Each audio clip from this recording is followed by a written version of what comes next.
Hi everybody, welcome back to Capricorn Radio TV. This is your host James and I'm super excited to have a returning guest today. My good friend Mr. Laird Scranton is on the call and we are going to be talking about a super exciting topic with an overlay into my own personal research, which I love. Megaliths is a wonderful, ever-giving subject of research for me, and it's great to be having somebody like Laird on the case over this part of the world. We're going to get into Skara Brae, Neolithic settlement, megaliths up in the north of Scotland, and that's Laird's forthcoming book. But to do Laird justice, as always, a little bit of biography on him before I bring him on. He's an independent researcher of ancient cosmology and language, and his comparative cosmology studies have served to synchronize aspects of African, Egyptian, Vedic, Chinese, Polynesian, and other world cosmologies. And if you want to understand civilizations from truthful, alternative perspective, you need to come across Laird Scranton's research. Of course, Laird is probably most famous for the Dogon of all, I think, pioneering a massive wealth of research into the Dogon, which is how I think we've first come across Laird on Capricorn Radio. So I guess without further ado, let's bring on our guest. He is waiting. Hi, Laird. You're very welcome back to the show. Hey, James. Thank you very much. I really appreciate you having me back on again, and I'm looking forward to spending some time with you this August. In the British Isles, which will be a unique experience for me. Oh, yeah, for sure, brother. It's great to have you over this side of the world. And yeah, and looking, we've got a big conference in Avebury, Megalithic Heartland in Marlborough in Wiltshire. We're going to have lots of interesting megalithic researchers from all different angles, and it's like a pooling of information together. And I think the time is right for all this. I know we have another guy, Crichton Miller, there, and I think it gels a lot with your own research, that the seafaring thing, which I guess we'll probably touch a bit later in the show. That's great. I'm looking forward to learning from the researchers there. You know, these are people whose work I've followed from a distance, and to have an opportunity to meet them is wonderful. Yeah, that's the Megalithic Odyssey Symposium, and I guess it's like a think tank, Laird, and I that's what I love about shows like this. And it's been too long since we spoke anyway, but I know you've got this book coming out. I think the timing is perfect, and I think this show is like a think tank for me. And I feel selfish sometimes because I get so much out of it, and I know it's for the audience. So, but it's why I do what I do. I'm passionate about this subject matter, and I think that the origins of civilization is a very fundamental question, Laird, that everybody should seek. Because if you look at the political disarray on the planet at the moment, Laird, I mean, it's getting worse. I don't think it's getting better, and it may sound negative, but that's the reality of it. But I think I agree. I think people should question who they are in the past and understand it from a global perspective. I don't think there would be as many wars or religious, doctrines dominating. No, I agree completely, and this is a wonderful time to be to bring up looking into topics of origins. But this certainly is a vibrant set of researchers who are doing that. Sure, of course, Laird. You've touched on the Dogon before, and we're going to bring in this aspect. But I guess why the migration up to North Scotland? For me, for maybe other reasons, all roads head to the Orkneys, and that's just in terms of megalithic arts, because there's something special going on up there. But for you, Laird, why the migration up there for the research? It's in the middle of nowhere, Laird. People don't even know where this is. No, I had no knowledge of the Orkney Island region myself. It really came out of a single question from a distant email contact who wanted to know if I thought there might be Egyptian influences at Skara Brae. And from my standpoint, 3200 BC, which is the era of Skara Brae, is too early to realistically have reflected Egyptian influences. That's pre-dynastic Egypt. Culture in Egypt wasn't coherent enough to really support the idea that they might have made excursions as far away as Scotland and were, exerting influences that far away at 3200 BC. But sorry, I was going to say maybe the other way around, though, Laird. Right. Well, my first perspective was that I know that the Dogon tribe, the African tribe from Mali that I've studied, indications are that in the era of 3200 BC they were Egyptian, and they've done a very good job of preserving traditions. And I thought that if I had a shot of understanding Skara Brae, that it would be through comparison to the Dogon. If there had been Egyptian influences, I might see it in the Dogon. And so I didn't have great hopes when I started researching that I would find any connection whatsoever. That wasn't really my expectation. But as I got into looking at the situation, I realized there's not very much evidence to even begin with at Skara Brae. That it's fairly limited, but it doesn't connect to anything locally. I mean, the language and the pottery and the architecture and so on doesn't really connect to Scandinavian or local roots around the region of Scotland. You have place names that don't have linguistic roots, and you've got artifacts that don't really connect. And so I started sorting through.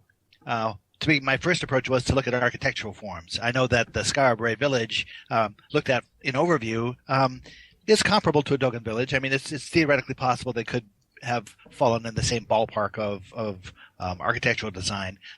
Similar style of construction using drywall stone construction, the placement of buildings in relationship to pathways, inner pathways, and so forth like that.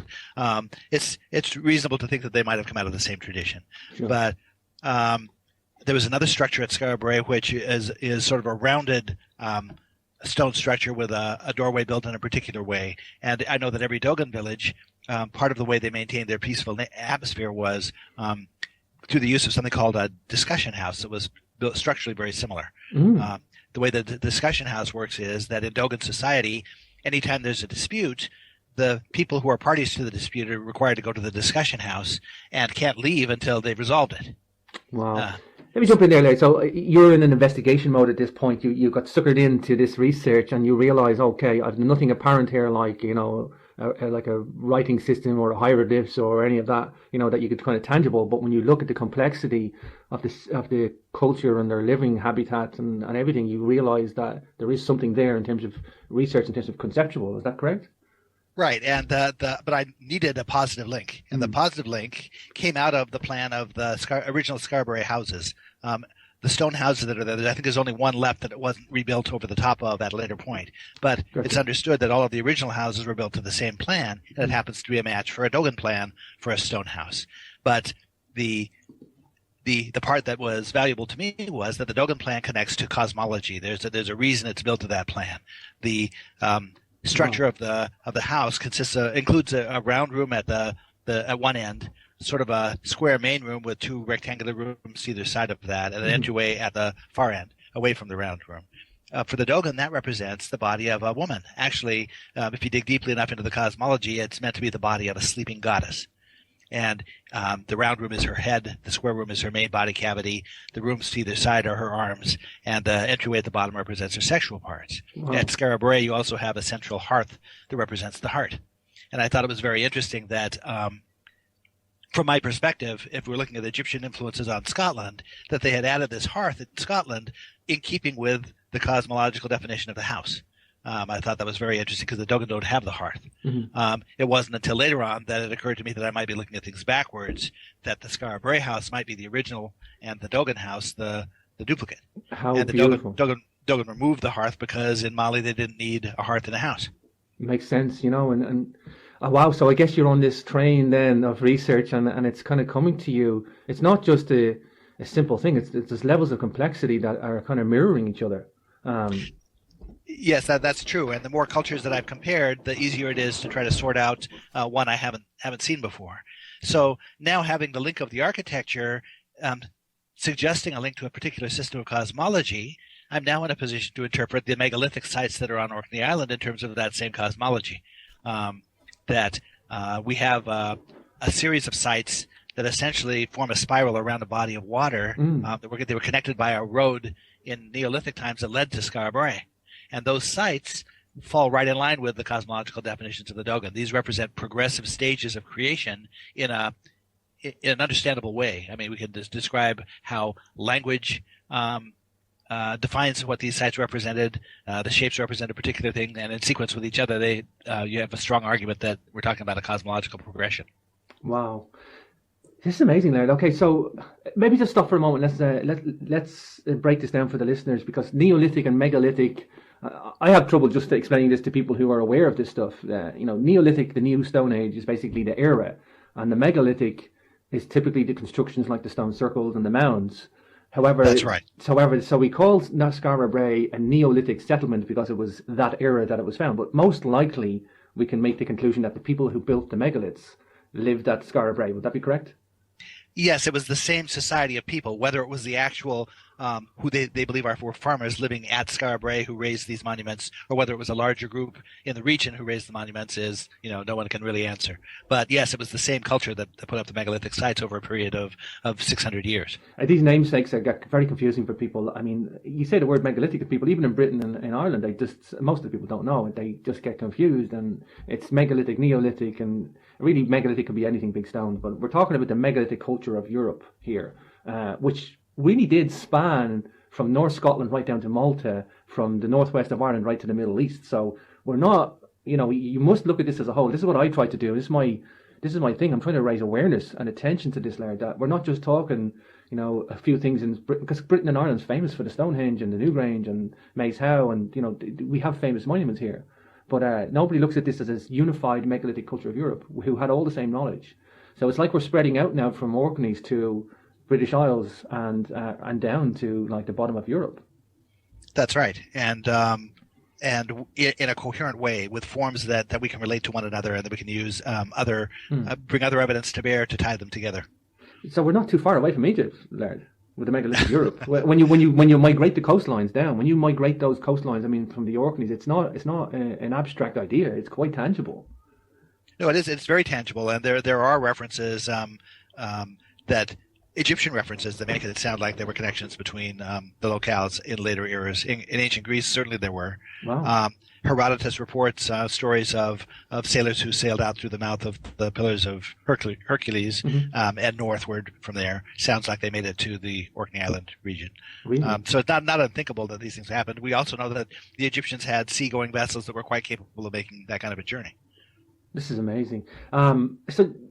Well, it makes sense to me, and bringing in a seafaring aspect, and I think this is pertinent, because, we're talking the Orkney Islands. They're just within the Orkneys themselves, they're a large collection of small inland waterways and islands.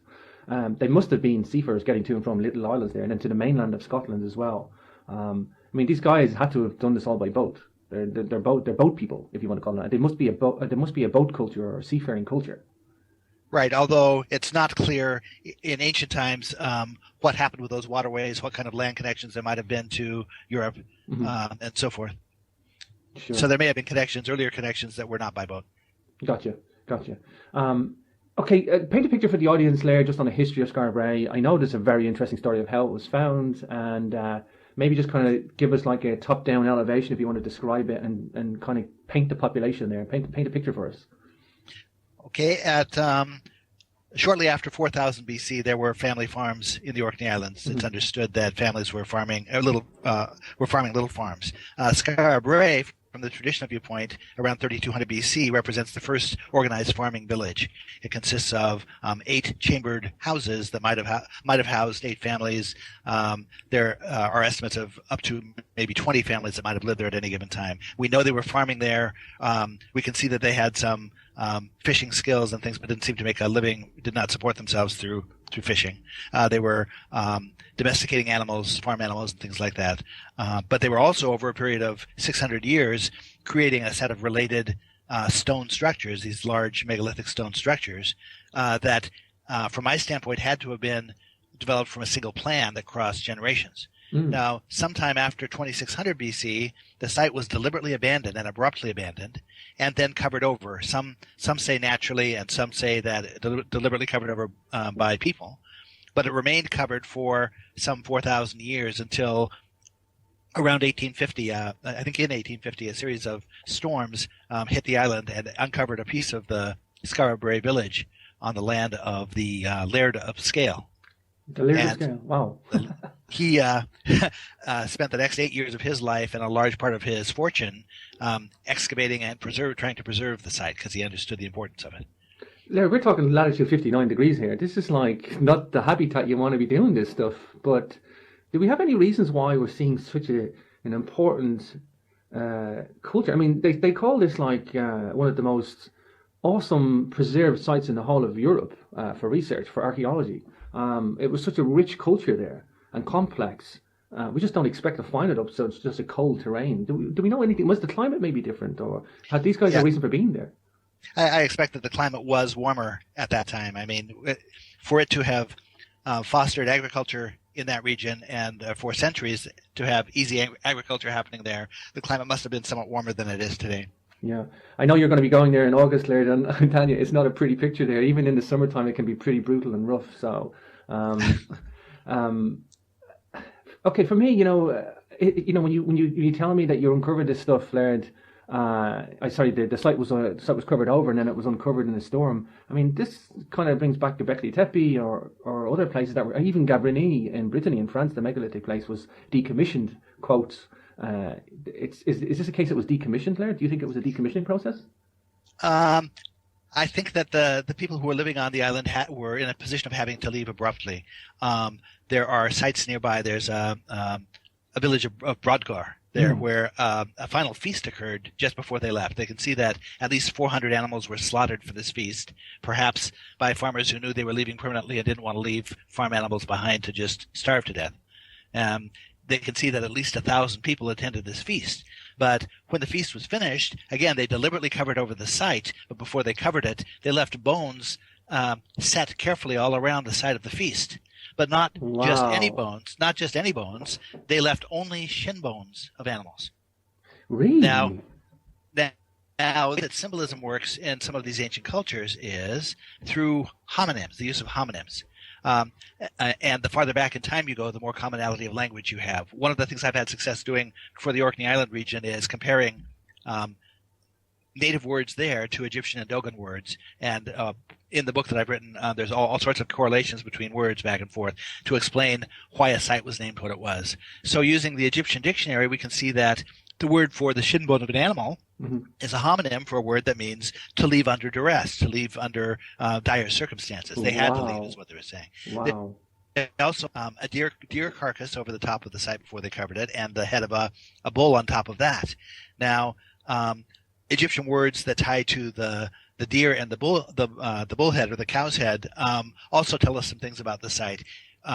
It looks as if the site was deliberately covered over, but the Egyptian word that applies is written with a series of glyphs that sort of act out the daily ritual that happens in Judaism when they cover and tie a scroll after it's been read, and that's a ritual act. The spiral of structures that lead to Skara Brae create a cosmological form that's known as an arc. Now, when in Judaism every day, when they have finished reading the Torah scroll and they roll it up and they cover it and tie it and place it back in a cabinet, the cabinet is called the Aron HaKodesh, and phonetically they abbreviate that to Ark. So by covering it, they've essentially named it for us. There's an Egyptian word that means to cover over that's pronounced Ark. There's the symbolism of the word for cover over that shows us the steps associated with an ark. They're telling us symbolically that the site was an ark. We have similar things happening at Göbekli Tepe. At Göbekli Tepe, one of the claims is they covered it over to protect the site from natural events. But on Orkney Island, we don't have that consideration. It doesn't look like the sites themselves were in danger. Ceremonial ritual protection of the site. Right, and the things that were covered were not the large megalithic structures. So clearly they weren't trying to protect those for posterity or for any other reason, protected from natural circumstances or whatever. This was a ritual act.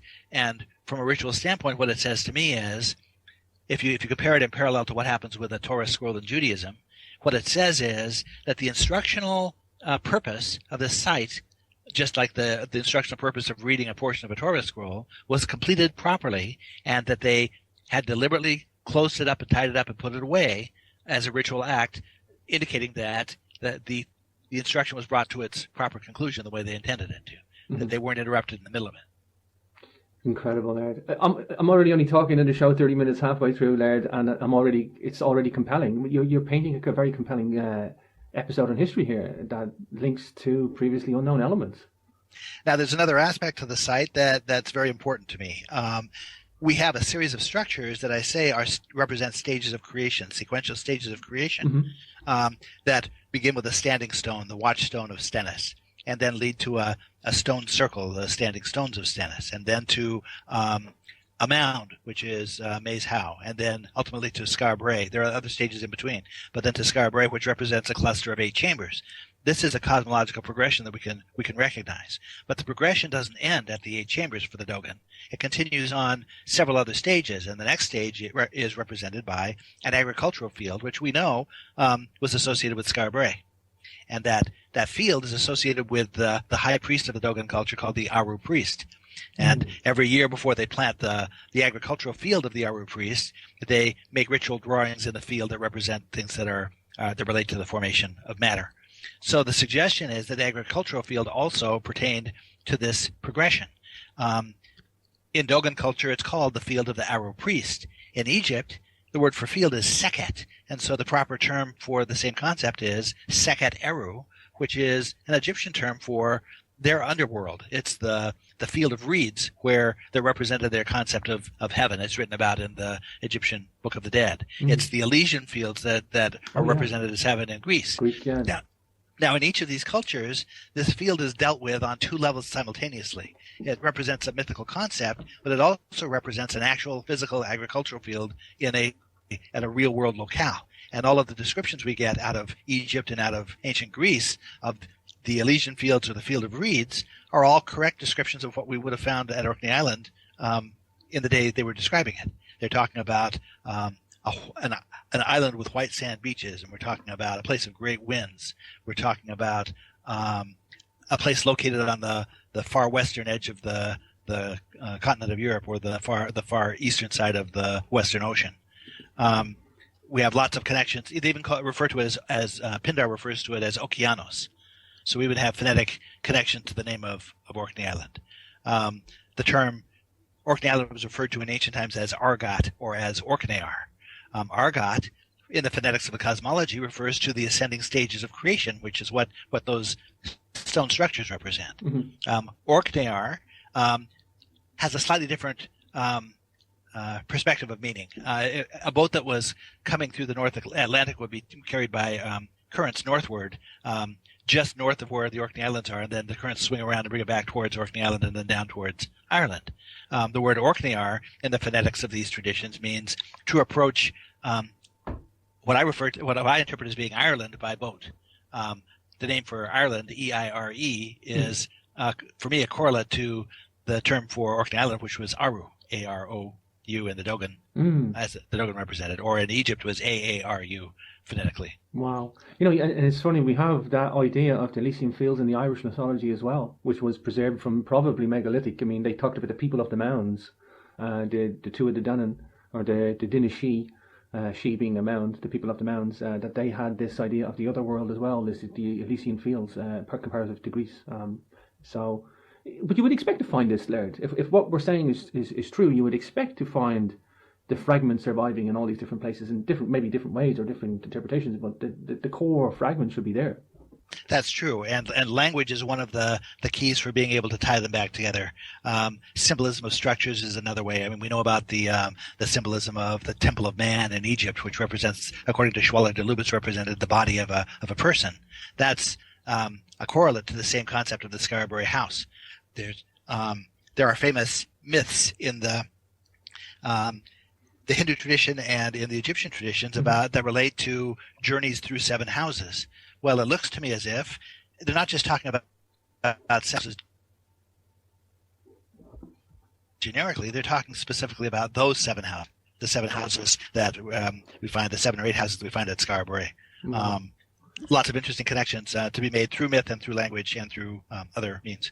Larry, just take one little moment there. I know the book is for pre-order. It's available this November. I'm so excited. This is one of my sought after books. It's not even on the shelf yet, but I can't wait to get this one there. But I know it's up for pre-order on Amazon. Just take a moment, give out the exact name of the title and the subtitle as well. Let's see. It will be referred to as the Mystery of Scarabaei. And actually, I don't have the publisher's subtitle. I will give you that. It's the Neolithic Scotland and the Origins of Ancient Egypt. And so just for the audience, if they want to check in on that. My working title for the boat had actually been called The Overthrown Boat. And the reason it's called that is because the concept of an overturned boat is important cosmologically to the site. Scarabaei ties to Egyptian, the name Scarabaei ties to Egyptian words that mean overthrown or overturned boat. Wow. Wow. And one of the chapters in the book is about the concept and how that relates. So publishers like to assign their own names. I actually happen to like the name The Mystery of Scarabaei. I think it's a better title than what I was working with. Yeah, and I love the cover as well. And of course, people can find out on the Inner Traditions website, who we host on the show quite regularly. I love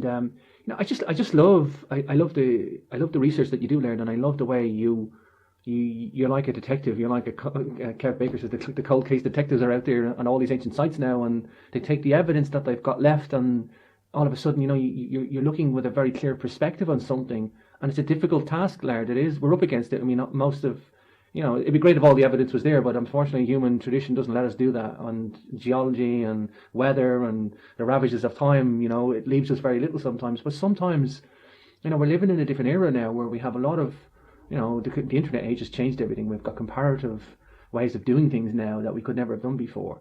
And I just think it's wonderful because we're looking at a very, very interesting episode here now. Yes. Now, around 100 years after the Skara Brae site is founded, suddenly we see appearing all around the world in 4 different locales agriculturally based kingships. And we see one in Egypt that was referred to as Taru. We have one in Ireland that I refer to as Aru. Mm-hmm. One in China that you could call Iru. And one in South America you can call Peru. Wow. Now, from a linguistic standpoint, those terms, those prefixes, ta, ar, ir, and pe, and the larger terms also have several sets of meanings. On one level of interpretation, they represent the 4 cardinal points of the globe, and we're talking, north, south, east, and west, China, South America, Egypt, and Ireland.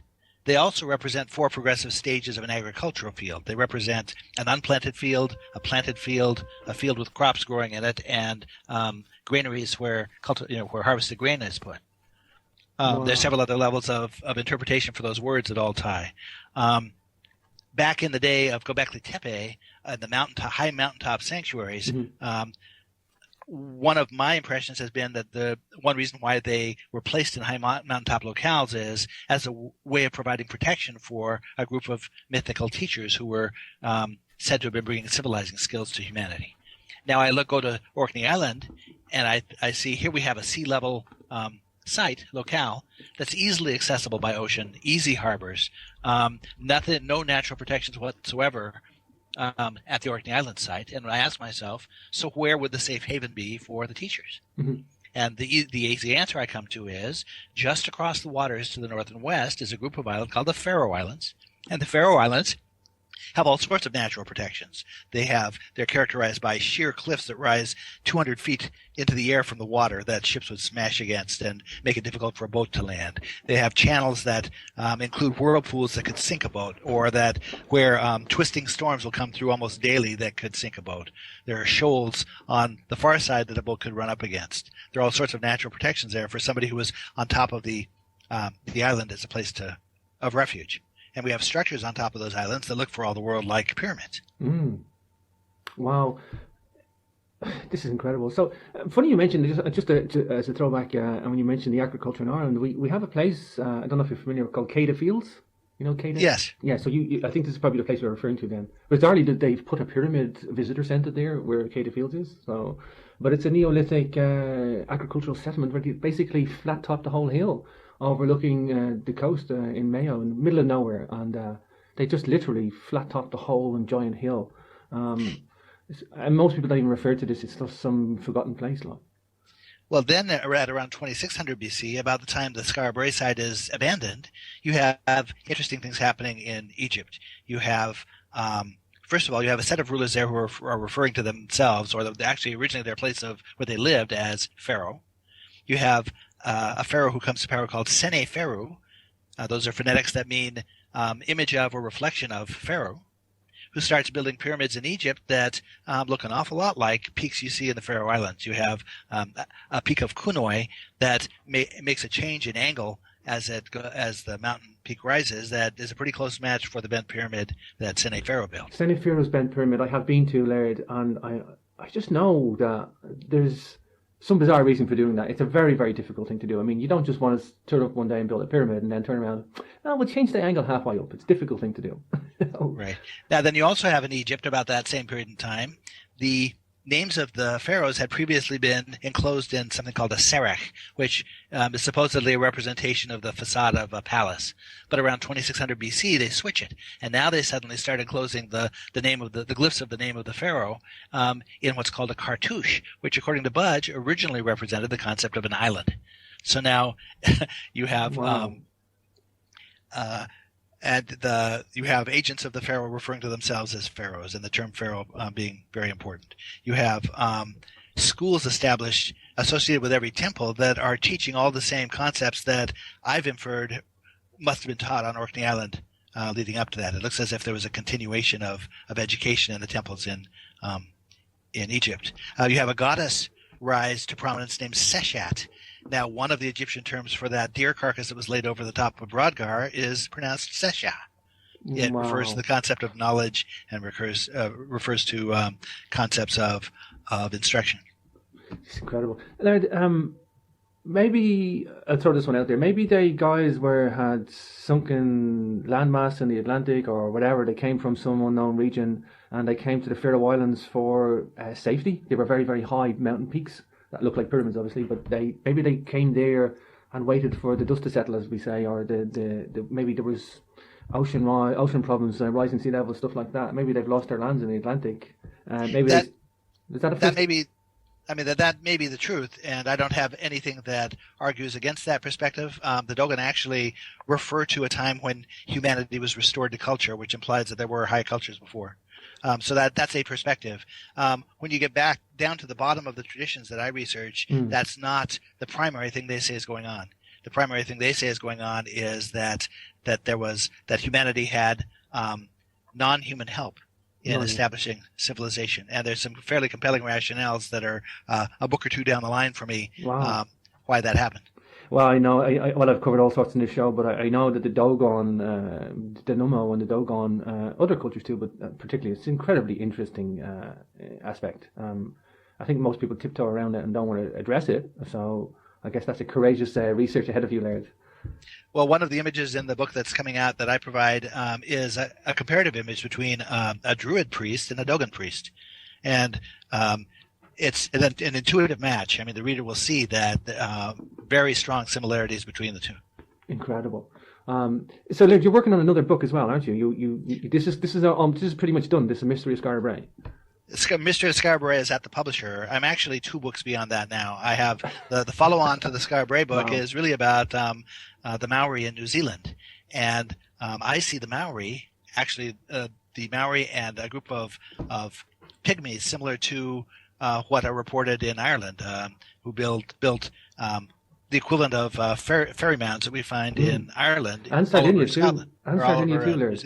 Yeah, they say they say that the little chambers in Sardinia they call them Domus de Janus, basically, which is translated as the House of the Fairies, and they have the same mythology in Sardinia as they do in Ireland. And I tell you, Laird, I'm 6'3", and I would need to be half of my height to get inside some of these rooms. That's how small they are. Well, and again, the term fairy is based on the phonetic pharaoh, or similar phonetics to pharaoh. So we have some commonality happening there. But the New Zealand book describes all sorts of connections between Ireland and New Zealand, and lots of descriptions of Maori culture and Maori cosmology and Maori language that actually ties to every era that I've studied, ranging from 10,000 BC right up until the period around 1500 BC in New Zealand, of course, 1580 in New Zealand. Then beyond that, there's another book that's almost finished that deals with fundamental concepts of creation from a cosmological standpoint and a scientific standpoint. These are concepts that aren't dealt with in, at least not yet, in terms of string theory and prevailing theories of how matter forms. They're consistent with those theories, but they actually precede them. One of my problems is that I can lay Dogon concepts of how matter is formed side by side with string theory and see an intuitive match from bottom to top. But the Dogon also include certain stages that are prior to that science doesn't have a correlate for yet. Wow, I know this little aspect from John Anthony West's documentary Magical Egypt. I know you touched on it there, and I think that was the first time I came across your work, Laird, when you were talking about this similarity. It's bizarre to people, when you say the punchline that either string theory in ancient times or something like that, and a correction. That's all they see, and they run away from the idea. However, the evidence speaks for itself, and everything about string theory and quantum physics is exotic, counterintuitive, and really it beckons that we have like another world that we just don't even see or know, and we can't logically rationale it into any comprehension.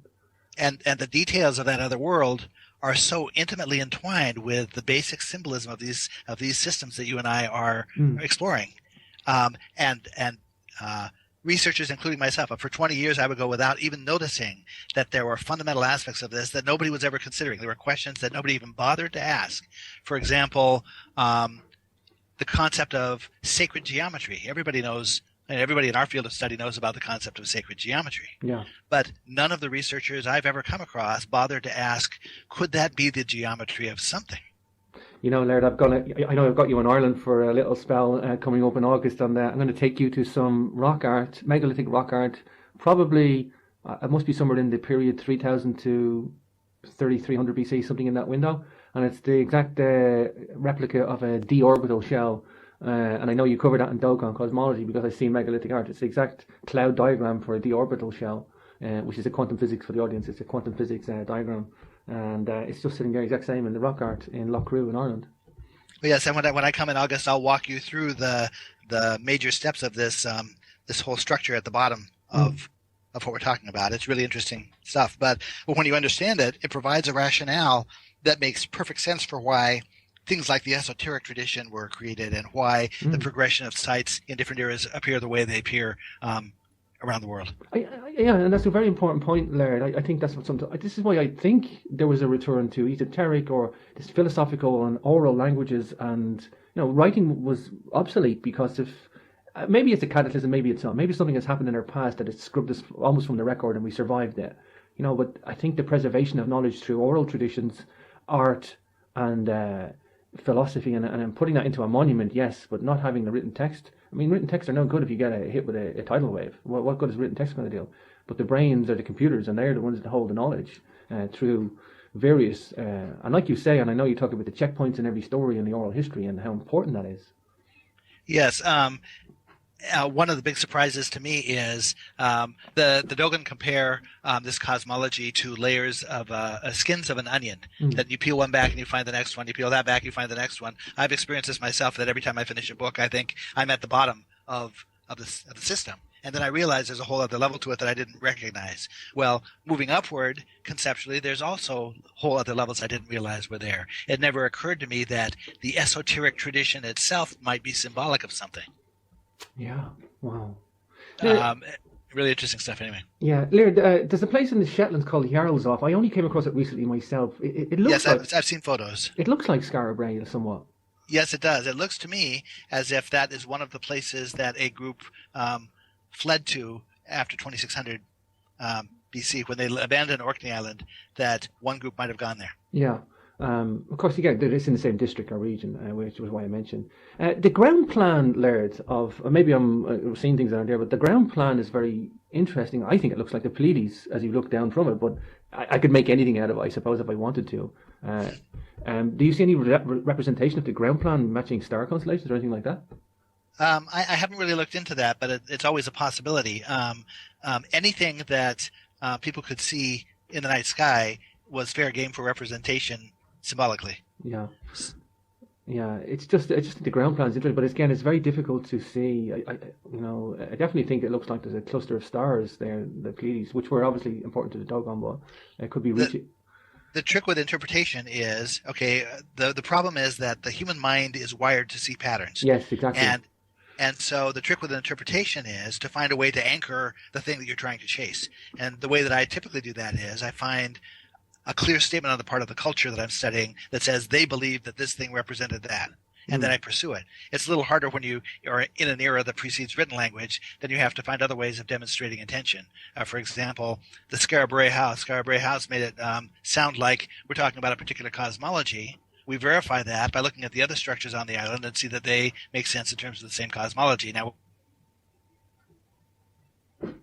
we have an anchor. So results by themselves are problematic for me because I can see a pattern in something that might or might not really represent what the people there thought. Gotcha. And when you spoke about the hearth earlier, I was in Tarjan Temple in Malta, and I took a snapshot of at one angle of it just looks like Skara Brae. If you didn't see the surrounding temple above ground, you just zoomed in on where the little hearths were and the little room. It just screams Orkneys to me. As I recall, I think the city plan of Malta itself, the original city plan, was a correlate to the Skara Brae house. Yeah, it's incredible. It's incredible. Wow, Laird, you don't stop going. You've got another two books in the pipeline. How do you get time to do this? This must be a passion to you, Laird, this truth to knowledge. Well, it is, and also over time, I mean, as you probably know, as you're researching things, working through a particular source, you might come away with a handful of facts that are useful to you, and a box full of facts that might or might not be useful, that you don't know what to do with. Yeah. Well, as I've been researching these books, I've ended up with so many loose ends that don't necessarily connect anything, and then suddenly the right piece will come along and pull a book's worth of those together in sort of one go. Yeah, and I think that's a great way to do it. Is you still sometimes have to put stuff on the shelf, and that's admirable that you do that, Laird. Laird, I guess I mean, what do you want people to take away from this book? I mean, people that are interested in Neolithic, megalithic, origins, everything. I guess there's a lot in there.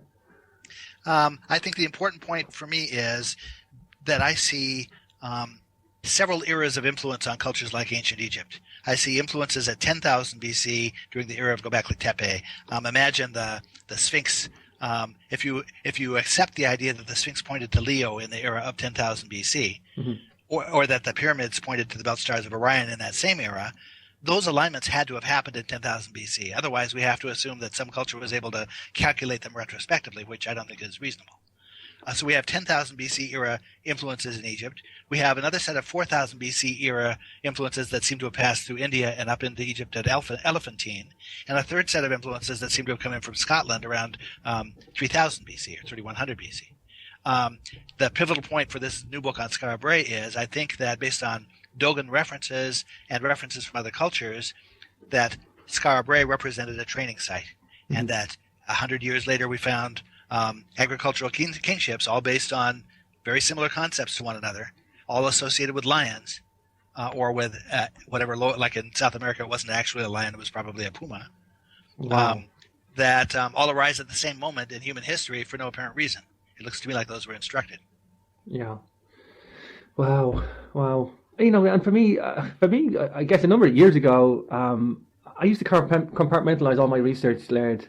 I'd be interested in Egypt, and I'd be interested in Irish stuff, I'd be interested in megalithic, and I kind of compartment just for my own sake, but I guess my growth now is I see the ancient world as none of it separated. It was all the waterways of the world were linking everything up, and I know from your research at Eyal and many others that that seafaring is a major element. Of course, seafarers are cosmologists, are looking at the stars and they're trying to understand them for their navigation, and I just know that from other researchers who focus on that implies high technology or use of high concepts. Again, where did they get all this from? It's quite evolved, and all of a sudden you're down this very, very complex origins of humankind.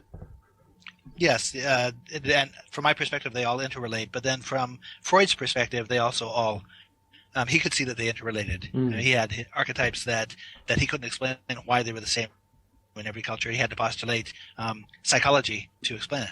Sure. Wow, so interesting. Laird, I'm looking forward. We're going to speak together at the Megalithic Odyssey Symposium in Marlborough College in Wiltshire. We're going to do like a little megalithic tour as well on the next day. Looking forward to having you in the UK. We're going to be in Avebury, and we're going to be up in the Orkneys as well, and the Faroe Islands as well. So I'm looking forward to seeing you over this part of the world, brother. I'm looking forward to seeing this on the shelf. I think this is one of your most exciting books, because I just think it answers a lot of questions, as most of your books do, Laird. But this is more all-encompassing, I think, because it just explains a lot of mysteries in this part of the world. But it's wonderful, Laird. Laird, we obviously Amazon.com for the book and Intertraditions, and I think if you have any final thoughts, just leave it at that. We can actually, yes, those are the proper outlets. The books can be purchased pretty much through any bookstore. Simon & Schuster, there's an author page for me. Also, I think that they may be the parent company of Intertraditions. Okay. But I'm really looking forward to seeing you. I'm very pleased that my adult son, Isaac, who also is heavily into a lot of these ideas, will be along with us. I think that he will add to what we see and what we are able to interpret, and I think you'll appreciate getting to know him also. For sure. Looking forward to seeing Isaac too. I'm glad you mentioned. Is Isaac going to follow in the footsteps of the father? Hard to say. He wrote the foreword for my previous book called Point of Origin. He has areas of research that are entirely his own. He asks questions that point me in the right direction of things fairly often. So that's hard to say. He certainly has an interest. He's certainly connected to a lot of the same kinds of sources. Wow, so. Wonderful. Well, listen, I'm looking forward to seeing you guys in the not too distant future, and I'm looking forward to seeing this one on the shelf too. And I just don't think we have enough people looking at Neolithic and megalithic stuff. We need an army of people because it's and unique people as well, like yourself, Larry, to come at this from a fresh